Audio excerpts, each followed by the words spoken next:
बिस्मिल्लाहिर्रहमानिर्रहीम। अस्सलाम वालेकुम डियर स्टूडेंट्स। बेटा चैप्टर 2 हमारा स्टार्ट हुआ है। चैप्टर 2 के जो लेक्चर 1 था उसके अंदर हमने सबसे पहले काइनेमेटिक्स, डायनामिक्स, स्केलर और वेक्टर के बारे में पढ़ लिया था। ठीक है, चैप्टर का नाम तो काइनेमेटिक्स था लेकिन उसके अंदर हमने डायनामिक्स की डेफिनेशन पढ़ी थी, काइनेमेटिक्स के बारे में पढ़ा था।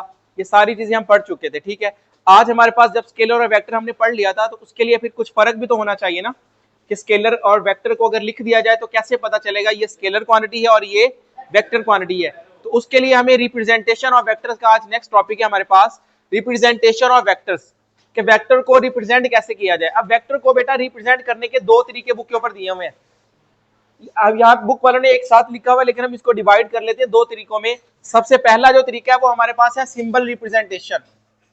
सबसे पहला क्या है कि हम सिंबल में किस तरह रिप्रेजेंट करेंगे वेक्टर को।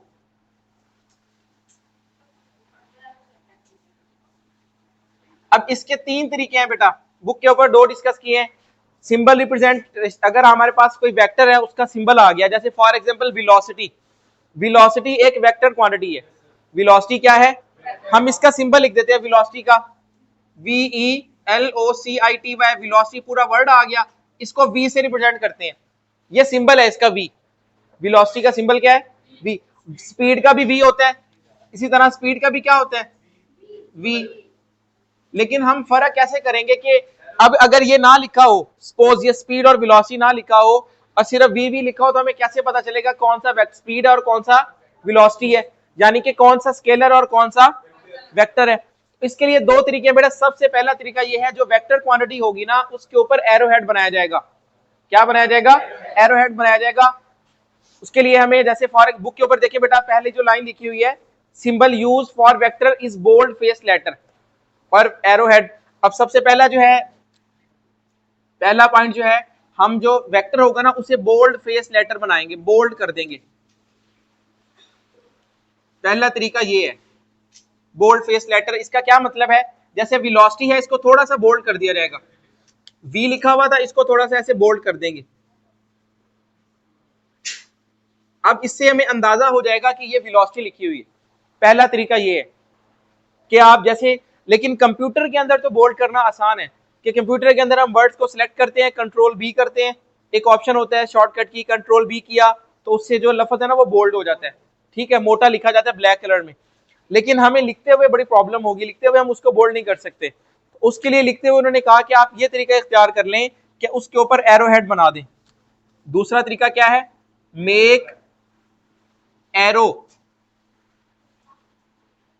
ओवर सिंबल, कि जो सिंबल हो उसके ऊपर क्या बना दिया जाए, एरो बना दिया जाए। जैसा कि फॉर एग्जांपल इसी वेलोसिटी की एग्जांपल लेते हैं, अगर सिर्फ मैं V लिख दूं और उसके ऊपर एरो हेड बना दूं तो आपको समझ आ जानी चाहिए ये क्या लिखा हुआ है, वेलोसिटी लिखी हुई है, क्योंकि वेलोसिटी एक वेक्टर क्वांटिटी है और स्पीड एक स्केलर क्वांटिटी है। यहां तक बेटा क्लियर होगी बात। अब जरा दोबारा सुन ले, रिप्रेजेंटेशन ऑफ वेक्टर के अंदर दो तरीके हैं रिप्रेजेंट करने के। सबसे पहला सिंबल रिप्रेजेंटेशन, हमने सिंबल देखा, सिंबल के अंदर क्या करते हैं, जैसे वेलोसिटी का सिंबल V है और स्पीड का सिंबल भी V है, लेकिन हम लिखते हुए कैसे फर्क करेंगे, या तो बोल्ड फेस लेटर कर देंगे, दूसरा ये एरो बना देंगे। अब बेटा दूसरा तरीका, सेकंड मेथड जो है वो है ग्राफिकल रिप्रेजेंटेशन। सेकंड क्या है, ग्राफिकल रिप्रेजेंटेशन ऑफ वेक्टर्स।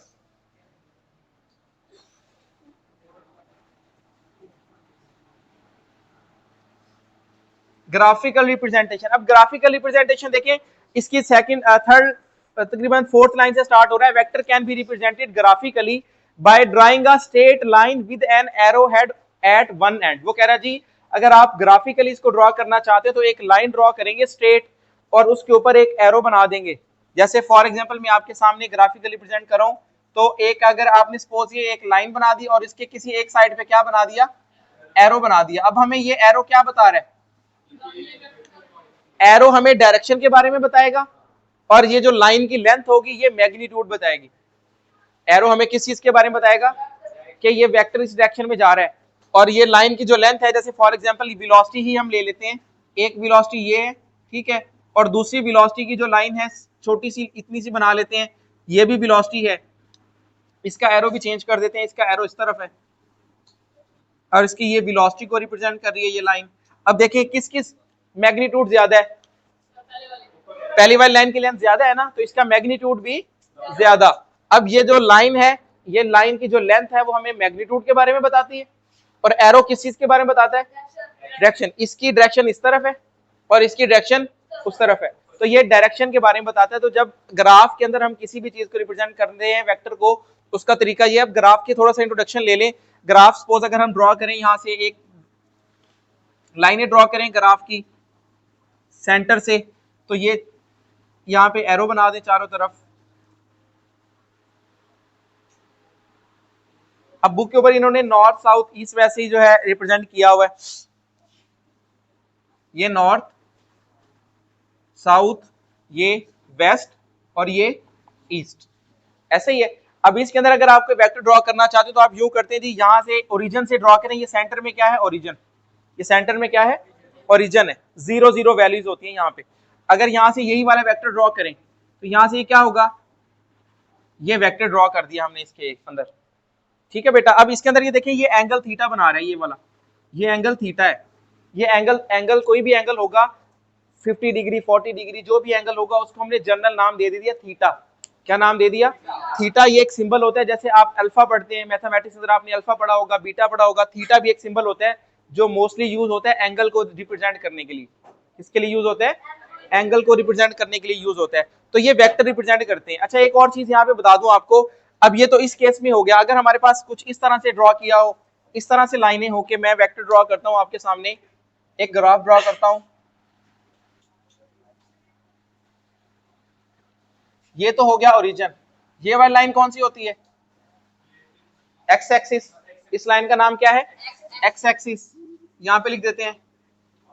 और ये वाली लाइन क्या होती है? ऐसे ही होता है ना। अब ये एक्स एक्सिस है पूरी लाइन, तो ये वाला क्या होगा? प्लस एक्स होगा, और ये वाला माइनस एक्स। ये वाला प्लस वाई और ये वाला माइनस वाई के लिए यूज होगा। ये बात भी आप लोगों ने याद रखनी है। अगर हमारा वेक्टर की वैल्यू नेगेटिव में है तो उसको नेगेटिव में ड्रॉ करेंगे, अगर प्लस में है तो प्लस में ड्रॉ करेंगे। यहां तक बात बेटा समझ आ गई सबको? दो तरीके हमने सीखे, ग्राफिकल रिप्रेजेंटेशन और सिंबल रिप्रेजेंटेशन, ठीक है जी। अच्छा, उसके बाद नेक्स्ट हमारे पास ये आगे दो एग्जांपल्स हैं, वो सॉल्व नहीं करनी, फिर आ जाता है रिजल्टेंट वेक्टर। नेक्स्ट हमारे पास क्या आ जाता है? Resultant vector.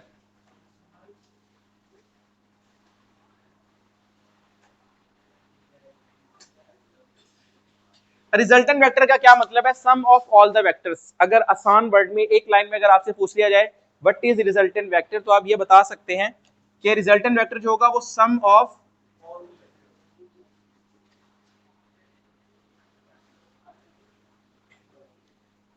it has same effect, it has same effect as the combine effect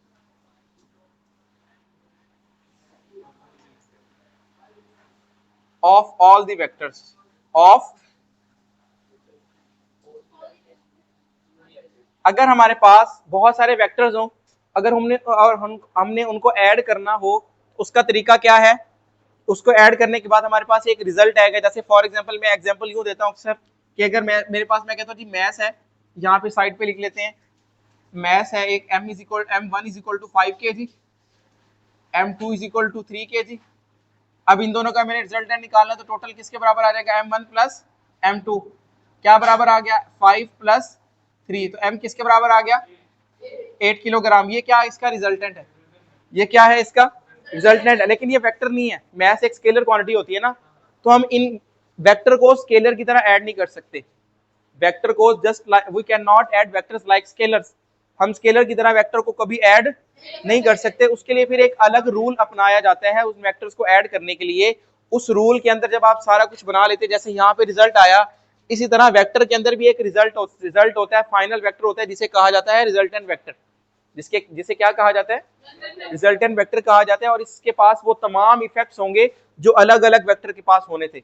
उन तमाम को जमा करें ना, तमाम वेक्टर्स के इफेक्ट को जमा करें, तो वो इस अकेले रिजल्टेंट वेक्टर के पास होंगे। वो इस किसके पास होंगे? रिजल्टेंट वेक्टर के पास होंगे। अब इनको ऐड करने का तरीका सीख ले बेटा। हेड टू टेल रूल से हम इसको ऐड करते हैं। वेक्टर को ऐड किस तरीके से करते हैं? Head to tail rule. Head to tail rule. ठीक है बेटा। उसके बाद हेड टू टेल रूल हमारे पास ऐड करने का तरीका है यहाँ पे।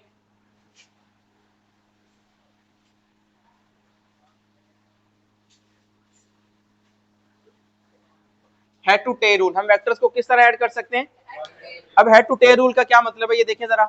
अगर सपोज करें मेरे पास दो वेक्टर हैं, एक वेक्टर की डायरेक्शन ये है, इसको नाम देता हूँ v1 का, और दूसरा वेक्टर मेरे पास कुछ इस डायरेक्शन में है v2। इनको मैंने करना है ऐड।